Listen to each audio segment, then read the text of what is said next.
Hello प्यारे दोस्तों, कैसे हैं आप सभी। उम्मीद करते हैं कि सभी अच्छे ही होंगे। तो दोस्तों यहाँ पर आप लोग देख सकते हैं क्लास 9th का मंथली एग्जामिनेशन हम लोग लेकर आ चुके हैं दिसंबर का ये वो भी साइंस का। यहाँ पर हम इस वीडियो में बात करेंगे सब्जेक्टिव का। ठीक है, तो पूरा यहाँ पर आप लोग देख सकते हैं ओरिजिनल प्रश्न पत्र है और यही एग्जाम 27 तारीख को आने वाला है। 27 तारीख को प्रथम पाली में विज्ञान का यही प्रश्न पत्र रहेगा, सेम टू सेम यही प्रश्न पत्र आपके एग्जाम में छपा रहेगा। तो इस वीडियो में हम लोग सब्जेक्टिव पूरा पढ़ेंगे। सब्जेक्टिव का पूरा यहाँ पर आंसर दे दिया गया है। ऑब्जेक्टिव ऑलरेडी पूरा का पूरा बता दिया है हमने, और इस वीडियो में हम बात करेंगे सब्जेक्टिव का। चलिए यहाँ पर आप लोग सेक्शन बी यानी कि सब्जेक्टिव यहाँ पर हम बताएंगे आपसे विद्यार्थी को। तो पूरा आप लोग इस वीडियो को जरूर देखिएगा। देखिए खंड ब यहाँ पर सब्जेक्टिव लेकर आ चुके हैं। देखिए लघुत्तरीय प्रश्न कैसा रहेगा पूरा का पूरा हम बताएंगे इस वीडियो में। तो आप लोग को क्या करना है, इस वीडियो को पूरा देखिए और वीडियो को पसंद आए तो लाइक शेयर और कमेंट जरूर कीजिएगा। ठीक है, और आप लोग क्या कीजिए कि चैनल को सब्सक्राइब कर लीजिए, क्योंकि हर एक पेपर हर एक एग्जाम में आपको इस तरह से हेल्प किया जाएगा और 10th क्लास का यहाँ पर पढ़ाई भी किया जाएगा, कराया जाएगा। आप लोग इसके बाद 10th क्लास में जाओगे तो इस चैनल पर आपको पढ़ाया जाएगा। ठीक है, तो आप लोग क्या कीजिए कि सब्सक्राइब कर लीजिए और यहीं कल आपके एग्जाम में पूरा का पूरा पेपर रहेगा। तो चलिए हम लोग बारी बारी से क्वेश्चन को पढ़ेंगे और उसको समझेंगे, उसके उत्तर हम लोग पढ़ेंगे। ठीक है, यहाँ पर आप लोग देख सकते हैं और इसका PDF कैसे डाउनलोड करना है, क्या करना है, वो सभी चीज़ मैं आपको बताऊंगा लास्ट में। चलिए पहले हम लोग सब्जेक्टिव पूरा देख लेते हैं साइंस का। चलिए यहाँ पर देख सकते हैं आप लोग दिया गया है कि बल की परिभाषा दे, यानी कि बल की परिभाषा दे।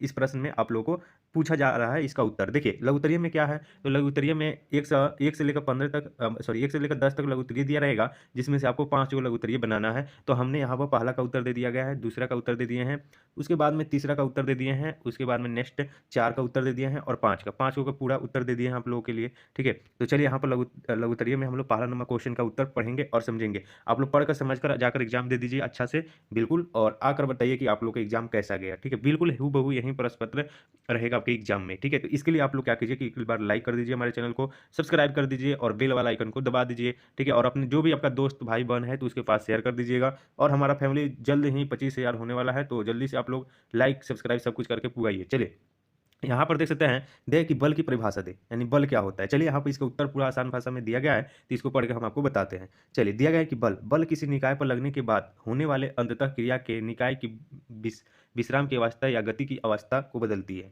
ठीक है, देखिए मान लीजिए कि बल क्या है, तो कोई वस्तु है और किसी वस्तु पर अगर गति यानी कि बल दिया जाता है तो वस्तु गति में आ जाती है, या फिर कोई वस्तु गति में है, इसको बल देकर रोक दिया जाता है, इसी को हम लोग बल कहते हैं। ठीक है, ये चीज ध्यान में रखिएगा। चलिए नेक्स्ट में है न्यूटन की गति का पहला नियम अंततः क्रिया के बारे में कहलाता है। बल की परिभाषा न्यूटन के गति का पहला नियम से बताई जाती है। ठीक है, ये न्यूटन के गति का पहला नियम जो है वो बल का नियम कहलाता है। ठीक है, ये चीज़ ध्यान में रखिएगा। और ये हो गया हमारा उत्तर, 2 नंबर हमारा कंप्लीट हो जाएगा। ठीक है, चलिए नेक्स्ट क्वेश्चन यहाँ पर 2 नंबर क्वेश्चन यहाँ पर आप लोग देखिए दिया गया है प्रश्न। आप लोग पढ़िए, यहाँ पर उत्तर दिया गया है। आप लोग चाहें तो स्क्रीनशॉट ले सकते हैं और आप लोग जाकर एग्जाम में पूरा का पूरा छाप सकते हैं। याद करके जाइए आप लोग। ठीक है, चीटिंग करने से कोई फायदा नहीं है, याद करके जाना है, क्योंकि ये सारे प्रश्न जो है बिल्कुल इंपॉर्टेंट है आपके एग्जाम के लिए। ठीक है, देखिए दिया गया है कि संतुलित बल और असंतुलित बल की परिभाषा दे। मतलब संतुलित बल को भी परिभाषा देना है और असंतुलित बल को भी परिभाषा देना है। 2 नंबर प्रश्न है। चलिए दिया गया यहाँ पर उत्तर कि जब किसी वस्तु पर लगने वाला परिणामी बल का मान शून्य हो जाता है तो इसे संतुलित बल कहा जाता है।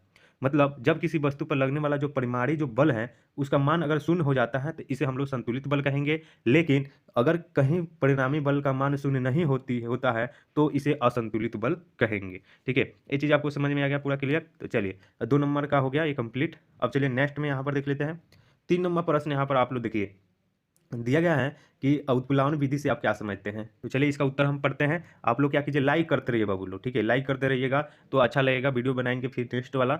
चलिए देखिए उत्प्लावन विधि से आप क्या समझते हैं। देखिए उत्तर, देखिए कि जब किसी वस्तु को किसी तरल में डुबोया जाता है तो तरल उस वस्तु पर ऊपर की ओर एक बल लगता है, जिसे उत्प्लावन बल कहते हैं। मान लीजिए कि कोई वस्तु तरल तरल में डुबोया जाता है। ठीक है, यानी तरल मतलब क्या हो गया, तरल मतलब क्या हो गया, जैसे में जल हो गया, तेल हो गया। ठीक है, उसमें डुबाया जाता है तो तरल उस वस्तु को ऊपर की ओर बल लगा देता है। ठीक है, यानी जो मान लीजिए कि कोई कोई क्या है, वस्तु है और पानी में डुबाया जा रहा है तो बल जो है ऊपर की ओर खींचता है, जिसे उत्प्लावन बल कहते हैं। उत्प्लावन बल का परिमाण तरल के घनत्व पर निर्भर करता है, इस घटना को उत्प्लकता कहते हैं। ठीक है, चलिए इतना लिख दीजिएगा, 2 नंबर कोई नहीं कटने वाला है बाबू, 2 नंबर आपको मिल जाएगा सिंपली से। ठीक है, इतना आपको करके आना एग्जाम में। चलिए यहाँ पर देखिए 4 नंबर प्रश्न पर आते हैं। दिया गया है, चलिए यहाँ पर देख सकते हैं दिया गया है कि सापेक्ष परमाणु घनत्व की व्याख्या करें। सापेक्ष परमाणु घनत्व की व्याख्या करें। चलिए, तो इसका उत्तर बताना है आप लोगों को, देख सकते हैं यहाँ पर दिया गया है।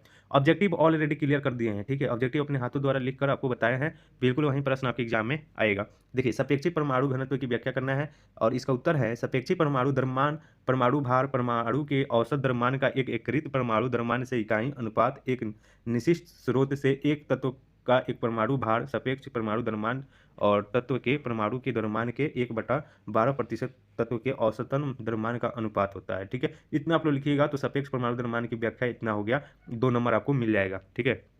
चलिए, आप लोग वीडियो को रोक कर देख लीजिएगा, क्योंकि मैं आप लोग को बिल्कुल देख सकते हैं, बिल्कुल आराम आराम से बता रहे हैं, आप लोग पूरा समझ सकते हैं। चलिए, देखिए 5 नंबर क्वेश्चन, आप लोग जो विद्यार्थी लाइक नहीं किए हैं तो जल्दी से लाइक कर दीजिए आप लोग, ठीक है। चलिए, देखिए दिया कि अणु की परिभाषा दे, यानी अणु क्या होता है। चलिए, देखिए अणु पदार्थ का एक छोटा कण होता है जो प्रकृति में स्वतंत्र अवस्था में पाया जाता है।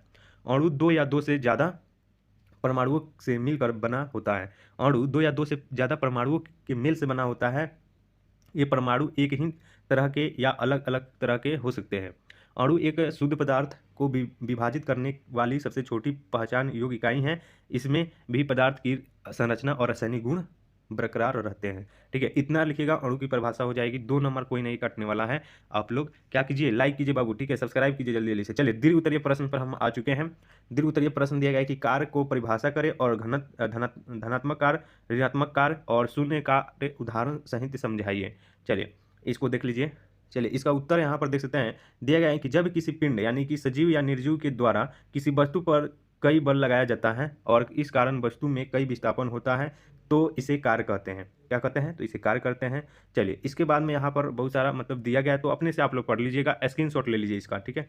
हम पूरा नहीं पढ़ेंगे, नहीं तो वीडियो बहुत ज़्यादा लंबा हो जाएगा, इसी चलते हम पूरा नहीं पढ़ पा रहे हैं, ठीक है। चलिए, 2 नंबर यहाँ पर आप लोग देख सकते हैं, 2 का उत्तर यहाँ पर दिया गया है। दिया गया है कि गुरुत्वीय बल और भार किसे कहते हैं, परिभाषा के साथ उत्तर दे देना है, ठीक है। गुरुत्वीय बल और भार किसे कहते हैं, तो चलिए यहाँ पर उत्तर दिया गया है, ध्यानपूर्वक। जो विद्यार्थी का क्वालिटी साफ नहीं दिख रहा है तो अपना क्वालिटी बढ़ा लीजिए, ठीक है। चलिए, यहाँ पर देखिए, गुरुत्वाकर्षण बल हमारे ब्रह्मांड की संरचना का नतीजा है। इसमें कई 2 बिंदुओं के बीच गति करने के लिए कुछ रास्ते हैं जिन्हें जियोडेंसिक कहते हैं। किसी भी ब्रह्मांड में अनंत जियोडेंसिक पाए जाते हैं, पर एक ऐसा जियोडेंसिक जिस प्रकार चलने पर किसी बल की अनुभूति ना हो, यह एक केवल केवल एक होता है, ठीक है। एक ऐसा जियोडेंसिक भी है जिस पर बिना समय या आकाश की अनुभूति के गति किया जा सकता है। प्रकाश प्रकाश इसी प्रकाश इसी जियोडेंसिक पर चलता है, ठीक है। और यहाँ पर बहुत सारा उत्तर दिया गया है, तो इसके नीचे से आप लोग यहाँ पर इतना स्क्रीनशॉट ले लीजिएगा। चलिए, 3 को बनाना है प्रश्न द्विउत्तरीय में, ठीक है, और तीनों का तीनों यहाँ पर हम आपके लिए बना दिए हैं, ठीक है।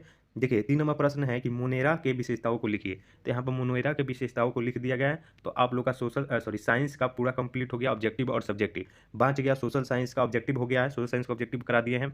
और सुबह तक एक वीडियो देख रहे हैं तो सोशल साइंस का सब्जेक्टिव भी हमारे चैनल पर डाल दिया गया है, तो आप लोग जाइए और सोशल साइंस का भी सब्जेक्टिव देख लीजिएगा। यही प्रश्न आपके एग्जाम में सेम टू सेम रहेंगे, ठीक है। चलिए, तो इसके लिए आप लोग लाइक कर दीजिए। और इसका बात कर लेते हैं कि ऑब्जेक्टिव सब्जेक्टिव का पीडीएफ आप लोग कहाँ से देख पाएंगे, तो उसके लिए हमारे जो चैनल है उसको सब्सक्राइब कर देना है।